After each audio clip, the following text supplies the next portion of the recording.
Are you curious about bodies, pleasure, and possibilities? And what about curious about what others are up to on the planet when it comes to pleasure, sex, and play?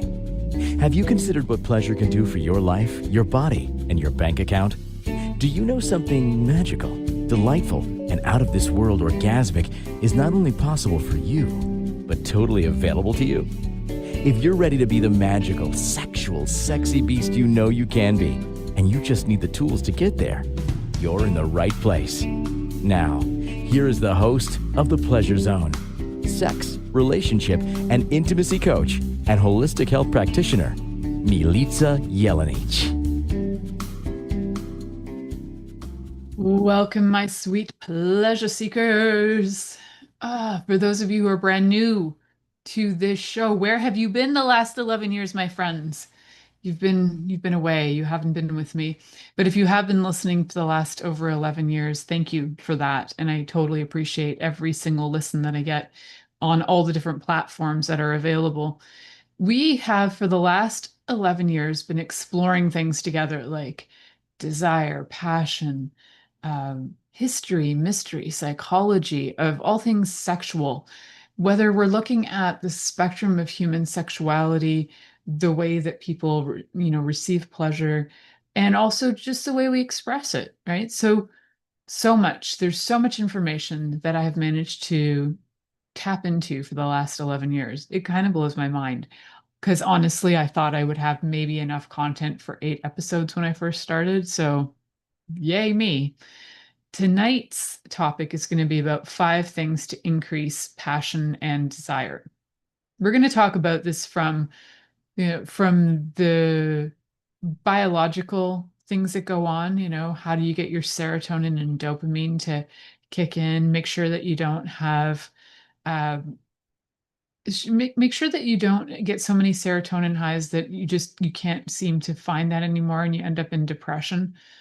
We're going to look at a bunch of different ways that we can increase pleasure in ways that are sustainable. Yeah, so that's really key. A lot of the work that we're going to be talking about tonight is all work from a very renowned expert in sex, and her name is Esther Perel.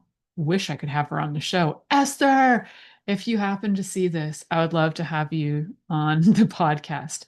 I think you're brilliant. And in any way that if I am misunderstanding your work, I apologize. But I'm going to give my interpretation of Esther Perel's work, especially the book called Mating in Captivity. If you don't have it, if you haven't read it, it's fantastic. So grab that. And one of the things that I would really like to assist you guys with is getting out of the lull. And one of the reasons for that is, well, for one, okay, I've been in a relationship for 12 years with my partner, husband, lover, all of that.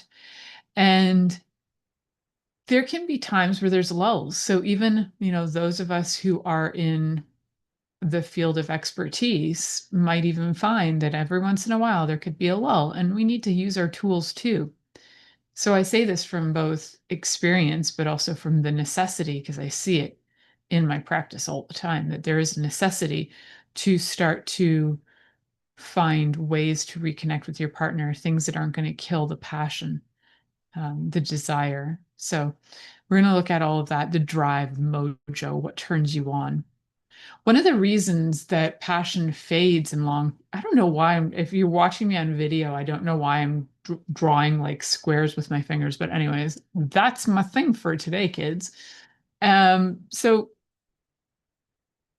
we're going to look at why passion, desire, the spark, the interest in your partner, why that fades in long-term relationships.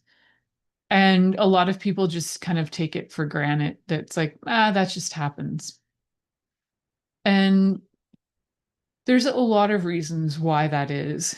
So eroticism, according to Esther Perel, eroticism is not just a state of mind, and it's not just a physical act. It is something that we have to cultivate on a daily basis. So it needs to be practiced anywhere beyond the bedroom. And we will talk about the importance of being really proactive in cultivating desire and in fulfilling for fantasy. What are for fantasies? Fulfilling fantasies. So many words there. So we will talk about all of that. One of the reasons why I love talking about intimacy and sex and pleasure here on the Pleasure Zone is because, for one thing, in my life, I my body had been violated. I'd actually gone through quite a lot of trauma. Upon reflection, I realized how much trauma my body had gone through prior to even like the obvious, really obvious time that I would say that had gone through, because there's so many ways that we can we can just subtly brush aside abuses. And so cumulative trauma, cumulative abuse, especially on the sexual front. And so being able to look at that and being able to renegotiate how I want to be in the world, not being a victim, not, and it's not just a mindset, right? You got to get it out of your brain. And I recently heard a doctor talking about if you put pee into your water, no matter how much you try to take out the water, there's still going to be like pee left. There's still contamination. So you got to deal with taking the pee out, the contamination or the trauma, in order to get that water back to its clean state. So I kind of like that like analogy. And so one of the reasons why I talk about this stuff is because it's from my own experience. And then I found that in my practice as a holistic health practitioner, that people started to come to me and they had a lot of things that they were talking about that were generally relationship oriented. They were sex oriented. They were questions about inadequacies or inability to perform. And usually people are looking for, the magic pill, a cure. They're looking for something that's going to offer them a quick fix. And even when you're working with natural remedies, it's not going to be a quick fix. And even then, you have to look at what's underneath that. So oftentimes you have to look at the whole relationship, not just the aspect of the play and the sex part, because that might have faded, but we got to look at why is that? Why did and how did that fade? And it's not about age and it's not about anything like that. We can say that it is, but there's so much more to it. And I talk about all this stuff because I do find that there is a link between our body's ability to heal as well as our body's ability to be able to have pleasure. So it's like the more we allow ourselves to be the in a in this sort of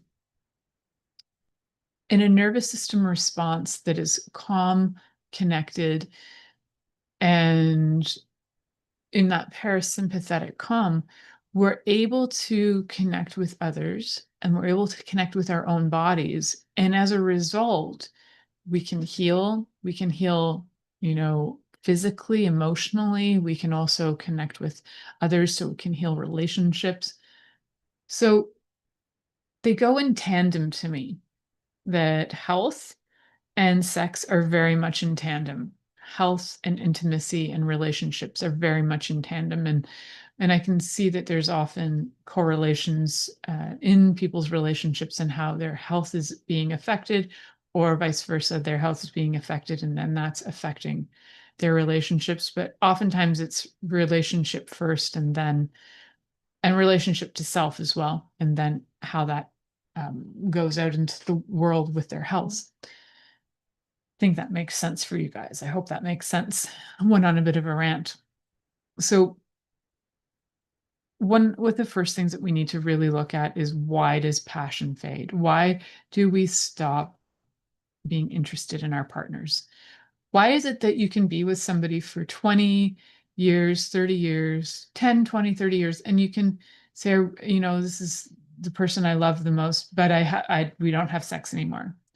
Why do we do that? Like, what do we gain from not having pleasure? So my first question would be, what do people gain from choosing to not have pleasure?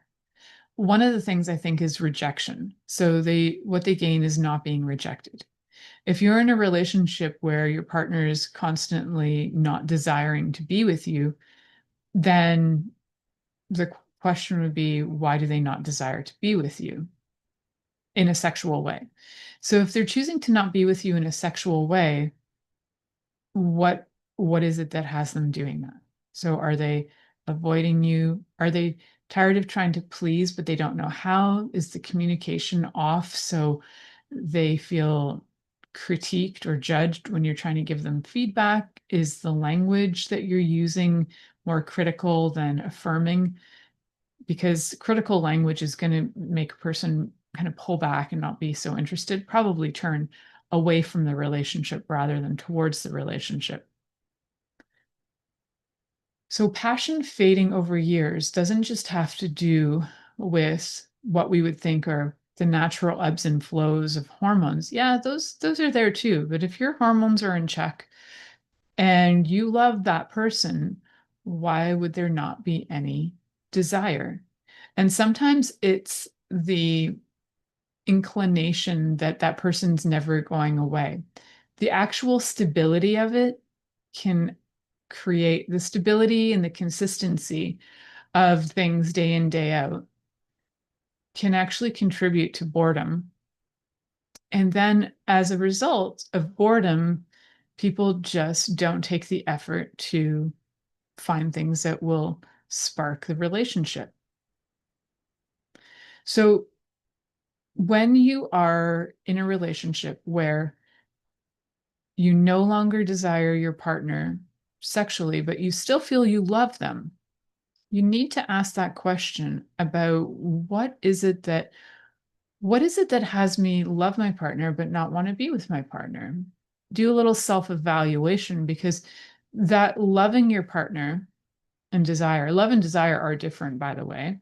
But loving your partner and then not desiring them can often lead to the other person on the receiving end of that feeling, I would say, quite rejected, right? So when you look at the idea of love and desire, I don't really see them as the same, because what they're saying is that if love and desire are the same, then it means that love can only thrive when there is a sense of security in the relationship, when there's a sense of people being together all the time. Desire, if you have desire separate from love, so love can be, I'm with you all the time, I love you, I enjoy our relationship, our closeness. You were utilizing the five languages of love, maybe not touch so much because the desire and the sexual desire might not be there. But if we look at adding some spontaneity and mystery to that space of desire. So we're going to add in, so we have, like, you have your average life, everybody's going along, relationships going fine, it's all fine. And you love each other, but you don't desire having sex together. Now is the time to look at, how do we add spontaneity to desire? How do we add creating space? And how do we add a little mystery? So on one of the social media platforms, I write that I am a mystery unto myself, because I find that as being a mystery unto myself, I'm constantly then curious about me and curious about learning more about myself. And when you add mystery in the relationship to your sex part, you're always going to have that curiosity that will lead you into looking at things and trying new things. So consent, communication, curiosity. We talk about those C's all the time. Curiosity is also mystery. And sometimes we need a little bit of space as well. So I always found that when I would go away for work for a weekend or go on, like, um, getaway trips with my BFF, when we would be gone, all of a sudden my husband would be like missing me. And that missing, that space, that absence makes the heart grow fonder. It's not just a saying because people like repeating things over and over again. There's some truth in the absence makes the heart grow fonder. So, and at some point, maybe it can also be absence makes the heart grow really sad too. But then, there's that need for connection to get back there and sense that security again as well.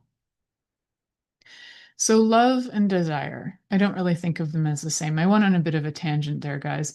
But, you can be in a relationship for a really, really long time with somebody and you feel like you love them. And you'll even say to each other, I love you, but there's like zero interest in having sex. So, where did you decide that sex had to be boring and sex had to be same old, same old?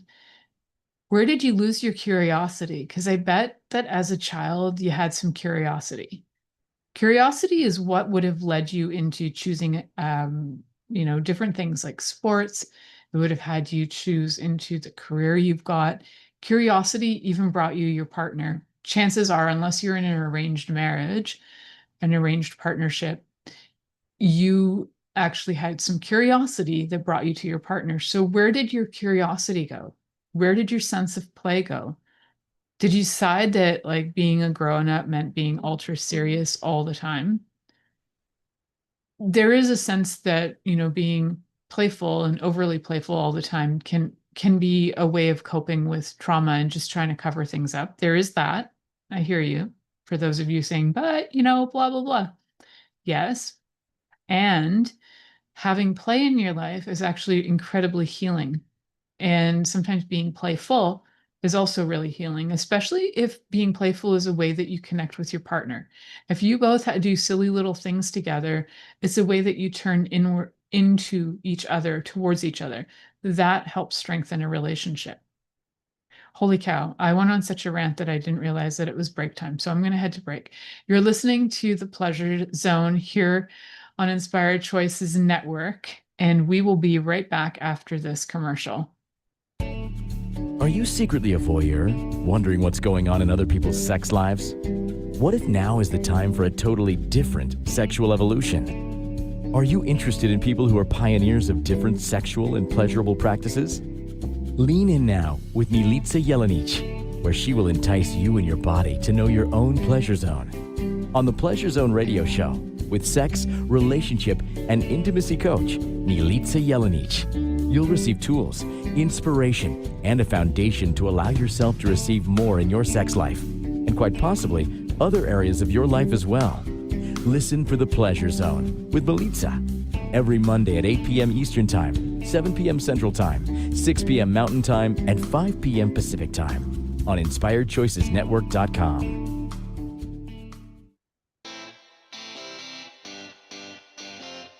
Are you a subject matter expert? Are you here to share your expertise with an audience waiting to hear from you in only the way you can deliver? Are you ready to have your voice amplified across the airwaves? Inspired Choices Network has a global radio platform streaming to millions of people across the world. Professionally produced and supported by an accomplished team every step of the way, you can broadcast from anywhere in the world, knowing your voice matters, and we ensure it is delivered with ease and efficiency. Eager to hear your message, the world awaits. Contact us today to become an Inspired Choices Network radio host. Email becomeahost@inspiredchoicesnetwork.com. This is The Pleasure Zone with sex, relationship, and intimacy coach, Milica Jelenic. To participate in the program today, join our live studio audience in our chat room at InspiredChoicesNetwork.com. You can also make the choice to ask or comment by email, info@milicajelenic.com. Now, back to the program. Welcome back to the Pleasure Zone, my sweet pleasure seekers. I am Milica Jelenic, and tonight we are talking about the 5 things that we need for passion, but also the 5 things that can kill passion. So one of the things that I wanted to really look at first is what it is that has passion fade in long-term relationships. Why I chose specifically about long-term relationships is because usually there is that honeymoon phase in new relationships. And there's often a honeymoon phase in relationships that don't have a full-time commitment. So relationships, long-term relationships, is usually where the issues start to lie, with people losing desire for each other or interest or anything like that. I figure they know everything. It's wild, because I've been with my husband for, I think it's 12. Well, we'll be married 10 years. So we've been together 12 years, as of last June. And just the other day, he was like telling me a story. He's like, yeah, I remember when I did this and this and this. I'm like, dude, you never told me that story about you. I didn't know that about you. It was kind of a funny, cute little story. And knowing him for 12 years, I did not know that cute little story about him. Now, the beauty and the beautiful thing about my husband is he doesn't talk a lot, but when he does, he comes up with snippets and tidbits that most people stop and listen to. And the beauty of that, which for some people they're like, your husband's really quiet. I'm like, I don't know, he talks to me. But what I'm saying about the beautiful part about it is that I always learn something new. Like every single time he says something, he rarely repeats himself. And I've learned so many new things about him all the time. It's fun. So having that, and actually, when we first started dating, he was in it for the long game. So he didn't dump like everything about himself on me. There were stories, like little stories creep in over time about him, or from family members. They'll tell me things about him. And he's a bit of a mystery dude just because he doesn't talk a lot.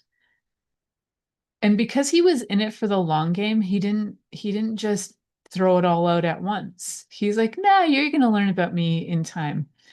And I remember after like about 6 months of being together, I was like, all right, let's try this in bed. He's like, we're gonna be together a long time. We got a lot of moves and a lot of time to try a lot of things. He's like, yeah, we can try that, but honestly, we're gonna be together a long time. So, you know, like really, like let's really enjoy this. And then when we actually get bored of this, let's move on to the next. He he's a funny dude. I like his philosophy on that. And then, yeah, when there's a time where it comes where you're like, hey, I'm ready for that next new thing now. Thank you so much, sir. He's open and ready for that too. So when you are in it for the long haul and you know you're in it for the long haul, sometimes that commitment is like, yeah, we could do it another day. We're together forever. We know this. We're not going anywhere. We got each other's backs. Uh, there's no threat of anything going away. So that can sometimes kill desire, as Esther Perel talks in her book, um, Mating in Captivity. And there is a reason why, that sort of sense of comfort and safety will create that, is because one of the things is we're not in fight or flight. And I talk about that a lot, is like if you have been highly traumatized, you want to get to that safe place where you're not in fight or flight. And you might do just well with not being in fight or flight for a few years or a decade or 12 years. Like being able to actually be calm is sort of shocking. And being calm in a relationship and feeling like somebody fully has your back, they're not going anywhere, we can tackle all of it together, whatever it is, we got this. It Knowing that you can rely on somebody that much can sometimes, as a side effect, take away the emergency energy around sex, or that like push drive to try and like do something because you might only have 10 minutes. Like if you were first dating and you don't know where it's going, you might be like, I got like this one night, one night stand to try and like show my best moves. But my husband didn't go into our first date with that energy. I knew him because he'd been working on on the house that we now have. I had owned it and I hired him. And so when he came in, he was in it for the long haul. His approach was very different. He also talked about things on first dates that are usually considered like no-nos. He was also 48, 49 when we met. And so he was like, you know what? Laying it on the line here. This is what I'm in. I asked you out on a date because A, B, C, and D. A, I want to get married. I want kids in my life. I want this and this and this and this. He named it all.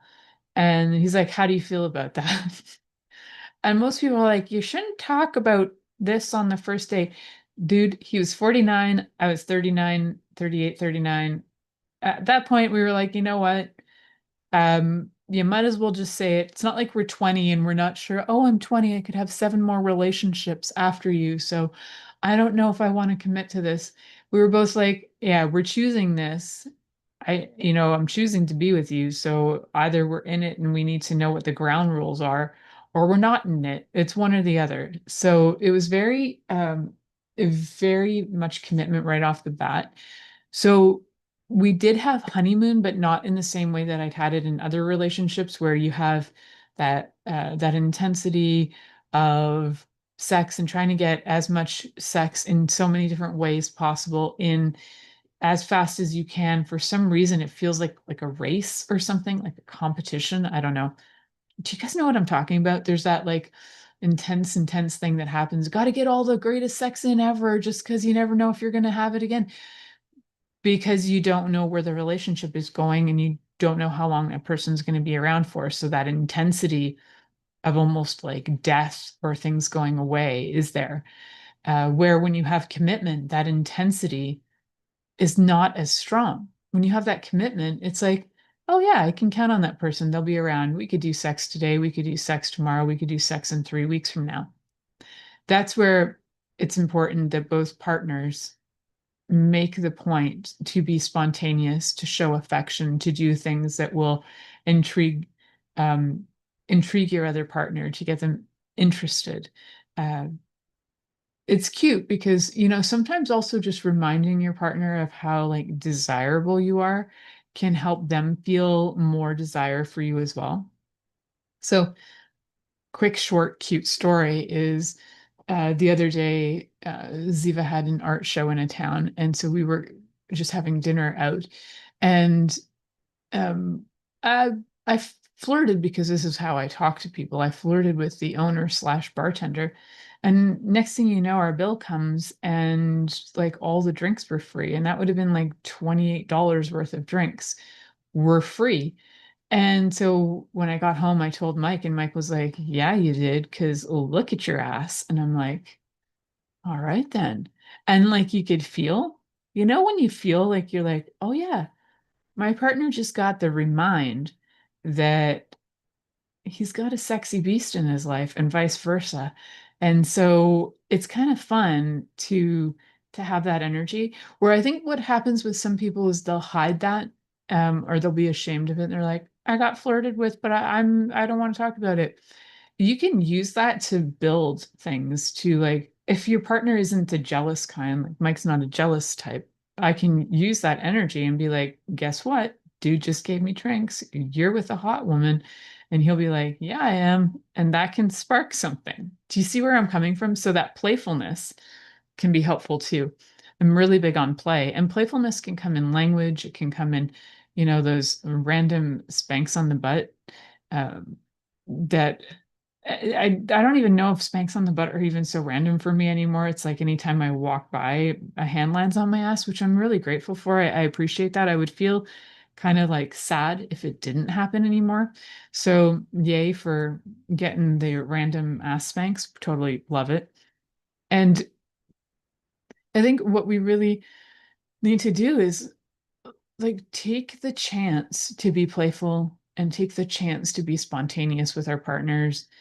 And if your partner is neurodiverse, they might not feel so um, comfortable with that, but you can also plan to be spontaneous. Now that's silly, but I like Mike is the kind of guy who needs to plan spontaneity. It's the cutest thing. I might give him like 48 hours in advance is a pretty spontaneous act. And I might be like, hey, do you want to go for this, and this in 2 days from now? And he might be like, ooh, 2 days, maybe. So, but if I just randomly like jump in the car with him when he's like off to do something, he gets really stressed because it wasn't in his thoughts, it wasn't in his plan. And then I've just interfered the energy. And so that kind of spontaneity is like hard on him. So you need to know your partner too. What kind of spontaneity can they handle? Not everybody can handle high level spontaneity. It can give you dopamine hits and like serotonin hits. But if you're doing it all the time and you're just seeking that hit of, yeah, let's go, let's do this, let's, then even things like overspending and going on trips spontaneously because you just, oh, I feel like it, and then the money goes, but you got your serotonin and dopamine hit. So you keep doing it because it's part of the addiction to pleasure. So there's a level of where you want to get that dopamine hit with spontaneity, and that, the serotonin and dopamine with spontaneity, but you don't want to become dependent on it. So having the stability is helpful, and having the random spontaneity is super helpful for bringing in more pleasure. And that spontaneity doesn't have to be about sex. It can be any spontaneous act can lead to the potential for sex, because it kind of puts a break in the energy of what was going on. It puts a break in the dullness. So we're going to head to our next commercial break. You're listening to The Pleasure Zone here on Inspired Choices Network. And I'm your host, Milica Jelenic, and we'll be right back. Are you secretly a voyeur, wondering what's going on in other people's sex lives? What if now is the time for a totally different sexual evolution? Are you interested in people who are pioneers of different sexual and pleasurable practices? Lean in now with Milica Jelenic, where she will entice you and your body to know your own pleasure zone. On the Pleasure Zone radio show, with sex, relationship, and intimacy coach, Milica Jelenic, you'll receive tools, inspiration, and a foundation to allow yourself to receive more in your sex life, and quite possibly other areas of your life as well. Listen for the Pleasure Zone with Milica every Monday at 8 p.m. Eastern Time, 7 p.m. Central Time, 6 p.m. Mountain Time, and 5 p.m. Pacific Time on InspiredChoicesNetwork.com.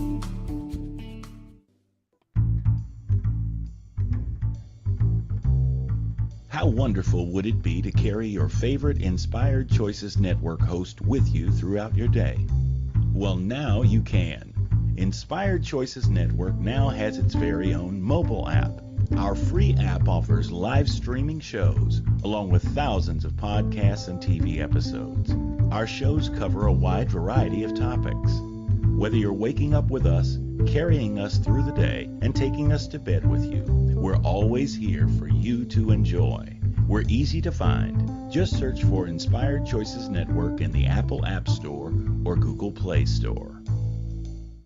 This is The Pleasure Zone with sex, relationship, and intimacy coach, Milica Jelenic.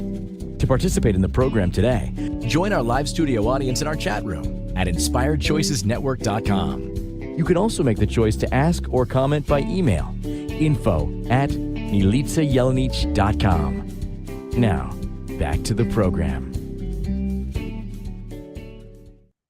Welcome back, my sweet pleasure seekers. I'm your host, Milica Jelenic, and this is the Pleasure Zone, where we talk about pleasure. And today we're talking about some of the things that can kill passion and desire, and how we can bring things back into our lives. And mostly in reference to Esther Perel's book, Mating in Captivity, one of the things she talks about is erotic intelligence. And, you've heard about people talk about like intelligence of the mind. You can get your IQ test done, you can get emotional intelligence, but Esther talks about erotic intelligence. How cool is that? That's the other emotional erotic quotient. I suppose we could measure it. I don't know if she actually has a tool for measuring it. Maybe she has created something like that.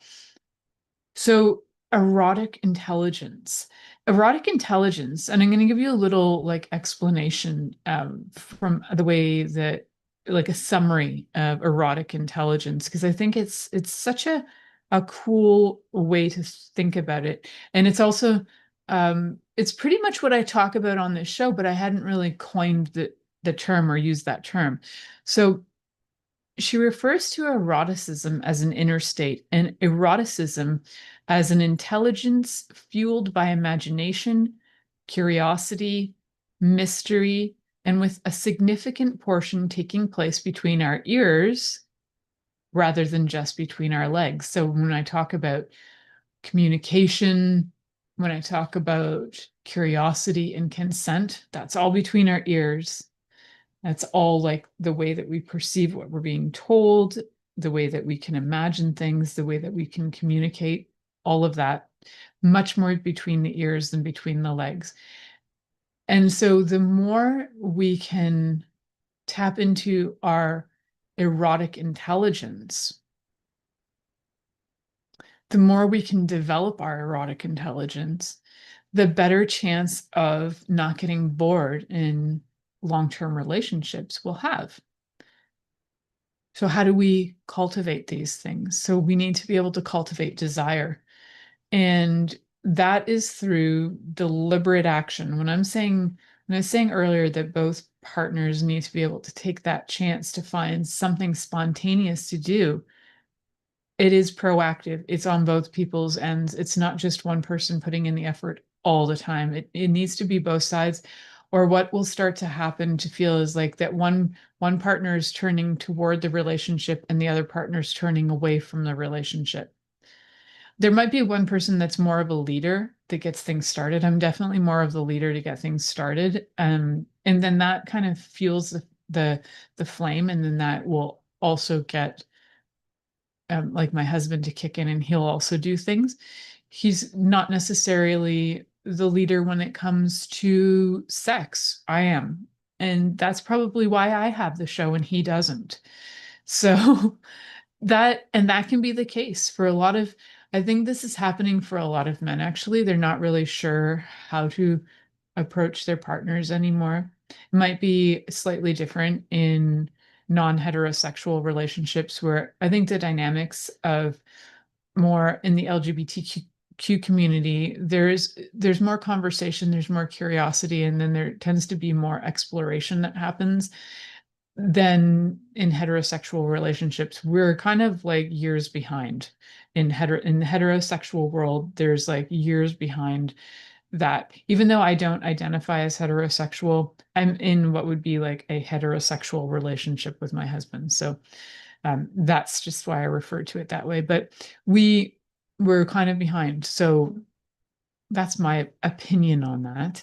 And I think we can definitely use more ways of being able to cultivate desire, get more playful, find new things that can help to get just like more interest from each other, to intrigue each other, to get those to entice, that's a good word, to entice each other into having more pleasure. Like, what would you like to receive from your partner? What would you like to gift to your partner, and vice versa? Just ask those questions of yourself. Ask them out loud too, to find out, what would you like to receive from me tonight?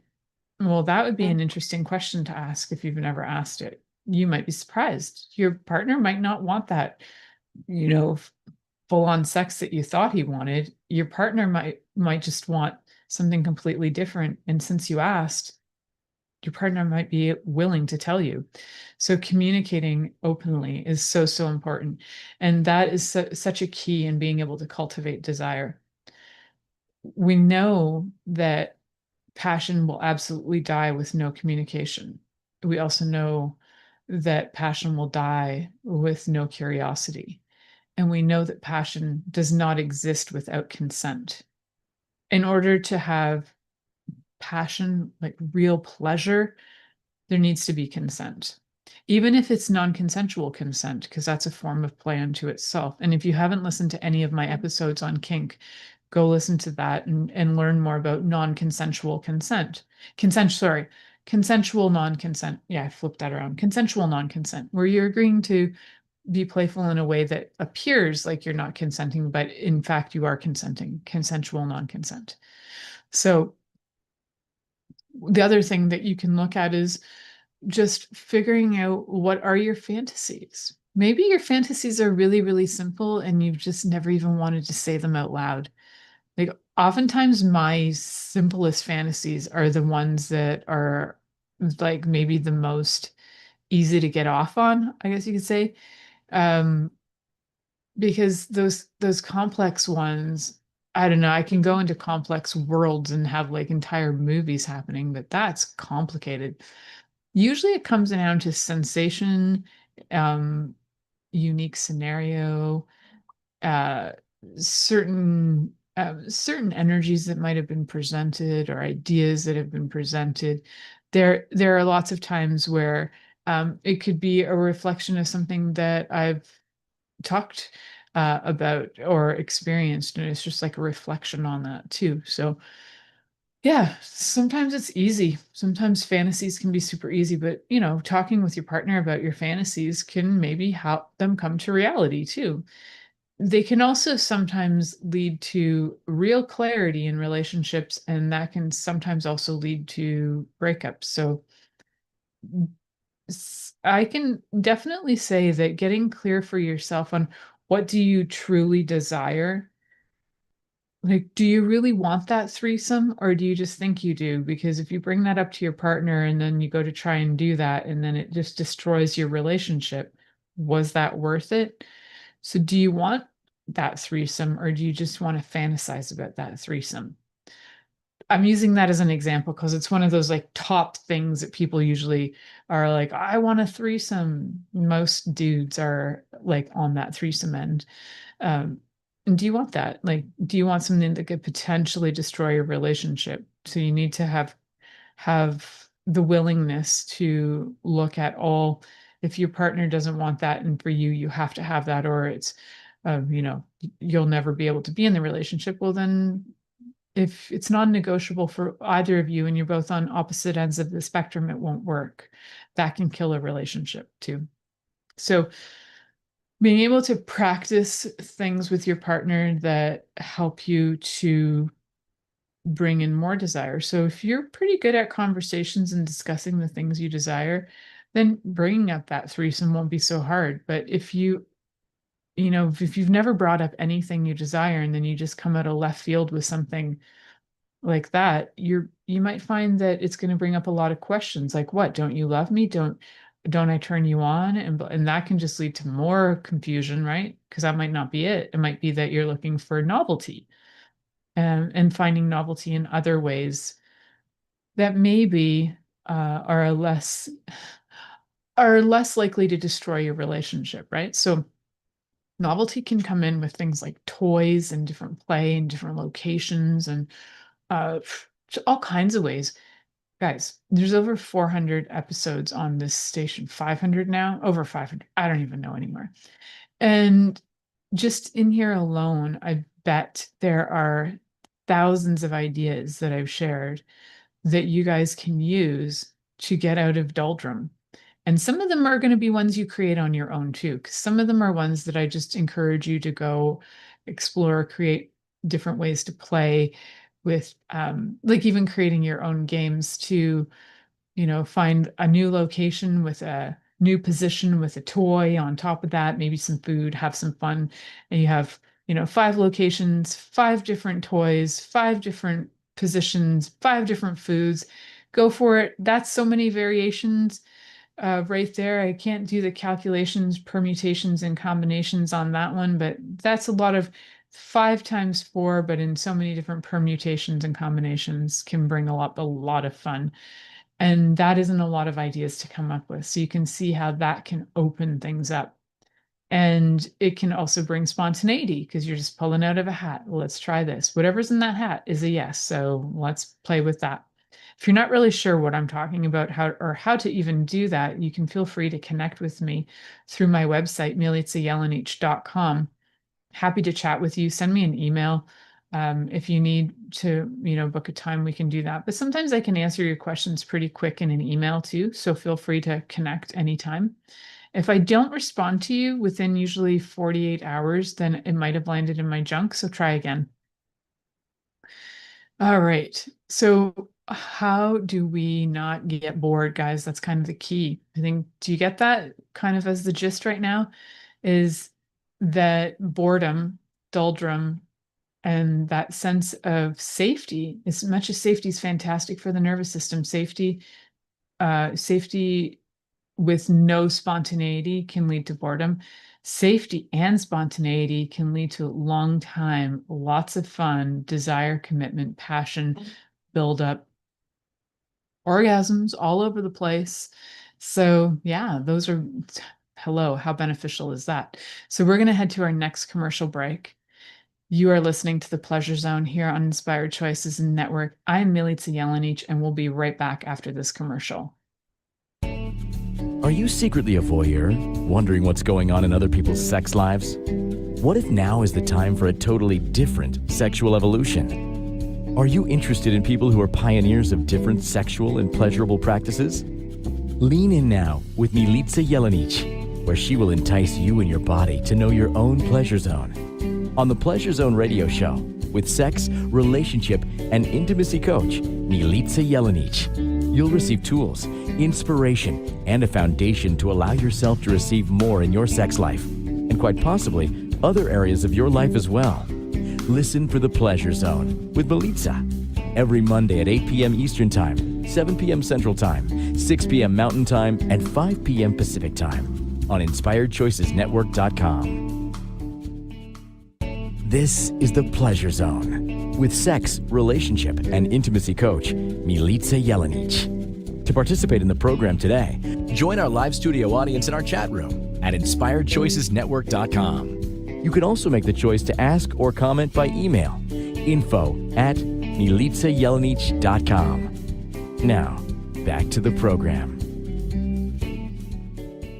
Welcome back, my sweet pleasure seekers. If you have been enjoying this show, the Pleasure Zone here on Inspired Choices Network with me, your host, Milica Jelenic, if you've been enjoying it, can you just head over to iTunes and search up the Pleasure Zone? Give it a great big 5-star review. I'd so appreciate that. Also, on any platform where you can like, comment, and share, please do so. It really helps to motivate me to keep going and creating these episodes for you guys. If you do have I have over 730 episodes. Wow. If you do have any topics that you would like me to talk about, or if you happen to be somebody who works in the field of sex and intimacy and would like to be on the show, please do connect. Yeah. So one of the things I want to give you guys a real quick recap, right? So recap on here is one of the things that we don't want to do. Just want to avoid replacing, we want to avoid routine. You don't want, some routine is great, but routine all the time can be a passion killer. So don't let your routine replace curiosity, because curiosity can open doors and that can bring back the desire, the interest from your partner, entice them to want to play with you, to try things out. Also, don't suppress your fantasies. If you have fantasies that you know that your partner will never be interested in, just utilize them for your own self-play, but you can also bring that energy forward and bring that to get your body to wake up and then maybe desire to do other things with your partner. Some fantasies you might want to play out totally. Maybe you want to do costume play. Maybe you want to do, there's so many kinds of play, guys, hundreds of thousands of different ways to play with your partner. I just bring up costumes because it's near Halloween for any of those of you listening live. So yeah, bring in the play. And you want to make sure that you have play, playful conversations. Play like, spanks on the butt. Play like saying goofy, silly things to each other that make you giggle and kind of turn you on. All of that's fun. Use, language that, even if you're uncomfortable with it, like using some foul language if your partner's into that, or if your partner's into like silly words for their genitals, whatever turns you on and floats your boat, as long as you've both agreed on it and there's consent, you're good to go.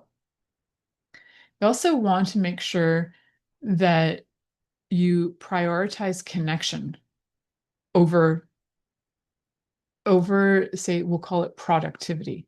So you want to prioritize connection so that everything you're doing with your partner will feel deeper and deeper and more intriguing and more interesting.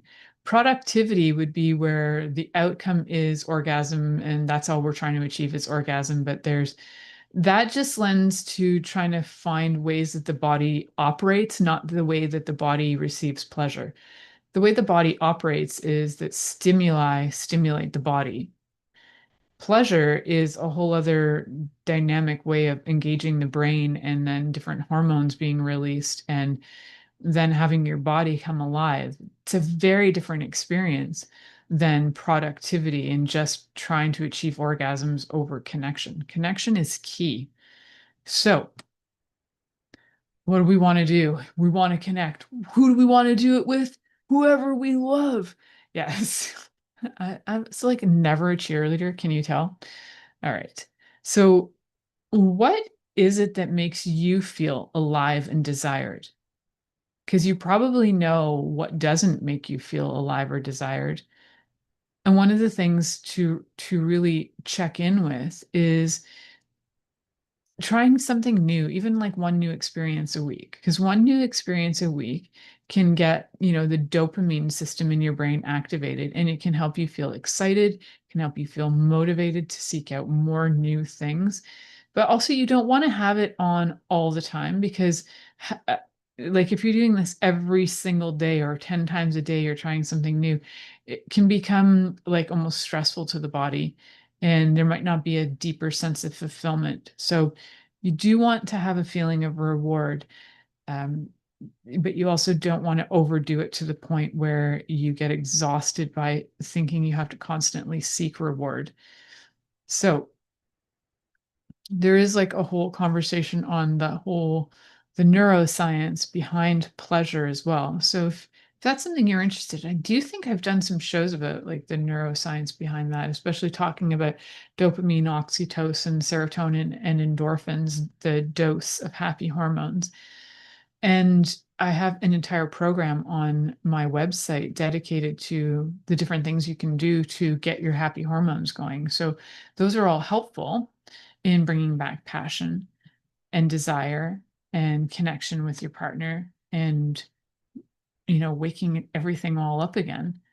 I think it's really important to just remember that erotic intelligence is really more between our ears than between our legs. So we do need all those things like curiosity, imagination, conversation, and mystery, learning new things about each other all the time, and being willing to be a mystery as well, to learn new things about yourself all the time. So thanks to Esther Perel's work, because it was a great inspiration for tonight's show. And also, you guys for listening, because without you, I wouldn't even bother. I mean, I could talk to myself all day long, but I think that would land me in the mental health ward. So knowing that I have listeners out there, whether I have a handful or I have thousands, definitely helps me feel motivated to keep going. It's my little dopamine hit for the week. Actually, doing this show is one of those things that gives me a little dopamine hit every week, because I get to share information with you guys, be vulnerable, be out there, and get a sense of reward for being able to share all this information with you guys. So if that's something you'd like more of, if you would like to connect with me, I would be thrilled and happy to connect with you. Remember that you can always find me on Inspired Choices Network, where you can find all the episodes, but you can also find them on over 70 platforms like Apple Podcasts and, YouTube and all of that. But you can connect with me through my website, milicajelenic.com. I have a lot of different things coming up and going on, including, half-day workshops, weekend workshops, and you can always work with me from a distance via Zoom. So lots of different ways to connect and work with me, and I'd happy to work with you on any of the topics that I talk about on this show. So please do connect. Thank you for choosing to listen to The Pleasure Zone with sex, relationship, and intimacy coach Milica Jelenic. We'll return next Monday at 8 p.m. Eastern Time, 7 p.m. Central, 6 p.m. Mountain Time, and 5 p.m. Pacific on InspiredChoicesNetwork.com. We hope you'll join us. Until then, have the best week of your life by choosing to be turned on and tuned in to your body.